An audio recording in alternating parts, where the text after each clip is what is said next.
So after a 5 week break of Oda taking time for his eye surgery, fans were patiently waiting for the new chapter as we get chapter 1087 finally, and there is so much to break down, so many devastating things happening right now that actually makes me feel like this is the actual end of One Piece. I don't really want this to happen, but it is happening. I guess this is for character development, and I'm really excited for this. This is just like every other chapter from One Piece is an amazing thing.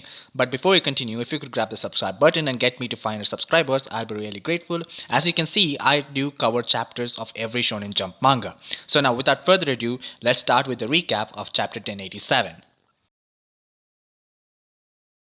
In this chapter, we open up with a marine captain actually showing two huge broken, battleships, and he's actually showing this to Full Body and Django, and explaining that this is like, battleship bags, and this means they are basically punching bags for Garp, who still trains it from his youth days, and that is kind of strange and extremely terrifying that this guy used battleships as punching bags.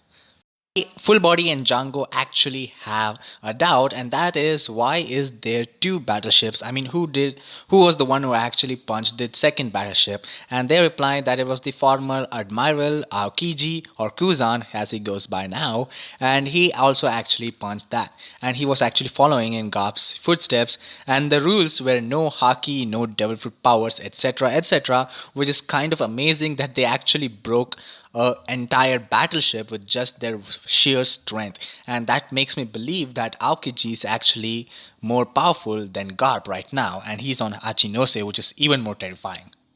Speaking of Hachinose Island, we cut back to the present where we see actually, San Juan Wolf get tossed into the ocean.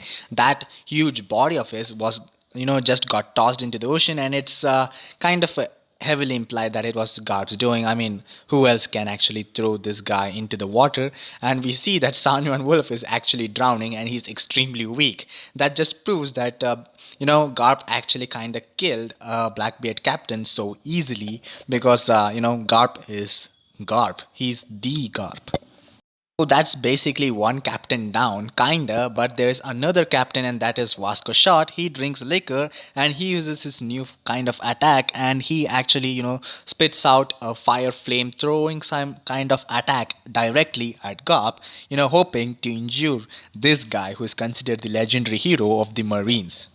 And what do you think Monkey D. Garp is going to do? Well, he just picks up a few lying pirates up and he just uses them as a shield, and he just uses them to throw over, and he kind of calls them like a pirate attack, and he doesn't really care. He gives no chill about anything that these guys are doing because he's pretty sure that they are actually lame. Garp actually calls this attack as Pirate Jack-O-Lantern, and he's lighting them up and he's just protecting himself from the flames. Even Avala Pizarro, who's actually like he has the island fruit, so he's controlling Hachinos Island's huge skull, and even he's shocked that, are you trying to destroy the entire island? And everyone is shocked that Garp is seriously outnumbered, still he isn't even flinching because, as I said again, he is Monkey D. Garp, the legendary hero. We see that this marine ship, which actually carried Tashigi, Garp, and everyone here, is actually taking all the refugees or slaves, and all the SWAT members are actually retreating, and they tell this to Garp. And I'm kind of confused on how these many slaves who were like in this entire island are actually fitting in this huge ship. That's kind of I don't know, like plot holy. I don't really want to say that to Oda's great story, but I'm gonna let this pass for a while. There has to be an explanation anyway. Well, there are only four Marines left on the island, and that's Garp, Helmeppo, Kobe, and Grus. And, Garp orders them to leave, but suddenly Aokiji comes in and says that he's not letting them go. And, Grus is asking the question to Garp, and he's asking if he is also the future of the Marines. But of course, Garp doesn't listen to this, he actually ignores, and he's like, you really want to fight Kuzan? Garp says he will handle it and tells them to escape on board the ship too. As Kobe is running away, he sees a woman asking for help because pirates are holding her, and he thinks there is another hostage in serious Kobe fashion. I can't believe he got fooled even with his observation haki kind of. Everyone actually knows that it's an act, and they try to warn him, but taking this as a chance, Shiryu, who happens to be invisible there and was kind of unnoticed by Kobe, even though he has observation haki. I'm not really going to talk about it, but yes, and Shiryu is about to attack Kobe. And do you know what happens next? Shiryu is about to stab Kobe, and Monkey D. Garp stands in front of it, taking the huge stab across his own stomach. That is what I don't know what I'm reading right now. Garp is gonna die after all this. Is he not gonna see both his son and his grandson actually becoming great heroes of the world? I don't really know if this is a good choice. I mean, I think it is because of character development for Kobe, and Kobe becoming the eventual hero of the Marines, just like Garp. But yes, he gets stabbed. And what's worse is even after Garp punches him down, Shiryu is laughing because this was Shiryu's all plan whole. I mean, it was his plan all this time to stab Garp, and he knew that he would react if he ever tried to hurt Kobe. This is also where we reveal that Garp, Monkey D. Garp, has a bounty of 3 crowns, which is the same as the admirals. And 3 crowns actually means 3 billion berries. That means every admiral, including Fujitora, Ryukyogoku, and Akainu, might have like 3 crown bounty. And 3 billion berries is basically the equal of Trafalgar D. Waterloo and, Kid, and even his own grandson, Monkey D. Luffy. Then we cut to a flashback where we see young Garp and Aokiji actually asking Garp to train him. And of course, Garp is a loner and he doesn't really want him. And Aokiji, of course, sees him from behind and sees that he's punching the battleships. And he does the same thing. He's training. And eventually, his sounds matches the Garp's level of sound that he gets when he punches those battleships.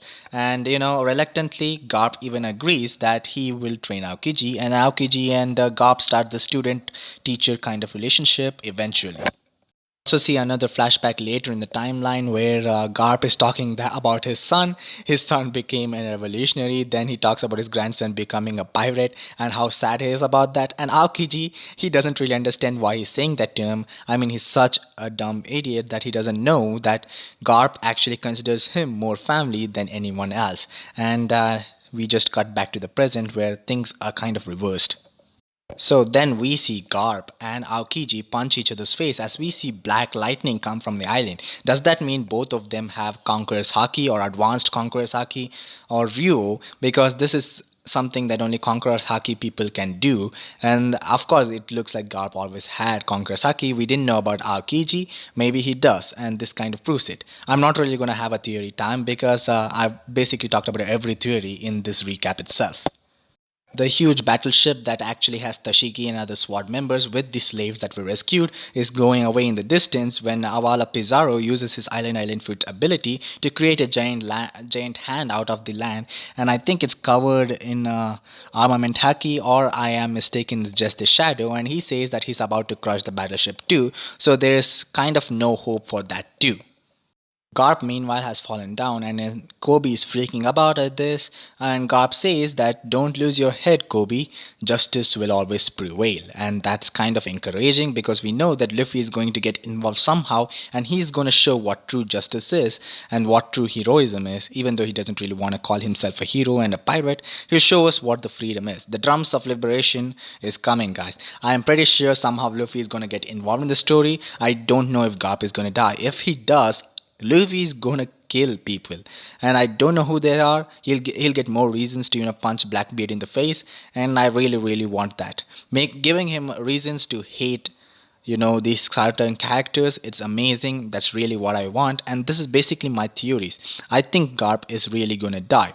I don't know if it's off screen or it's gonna happen in the next chapter, but I really think he's going to die. Even though I don't really want it, I think it's the best thing that could happen to the story or conclude Garp's story, and I'm really excited. The way he dies resembles Ace's death. So that was all for today, guys. Hope you enjoyed this video. I can come up with like 1,000 more theories and this video could go on for a long time, but I really want to keep the runtime in a really short manner so that I can actually talk about what I want as fast as I can. So I'm focusing on the recap part this week. I know that there will be better sequences and better theories for the next few videos. For now, I'm kind of empty. So if you like the content on this channel, guys, which talks about anime and also the manga chapter breakdown that I do basically every week, if you really like something like that, you need to subscribe to this channel and get me to 500 subscribers, guys. I've been doing this for past 6 months and I barely move any subscribers up. So if you guys understand, just smash the like on this video and share this with all your friends who might be into this. I'll see you guys in my next video. Till then, sayonara, guys. Chan out.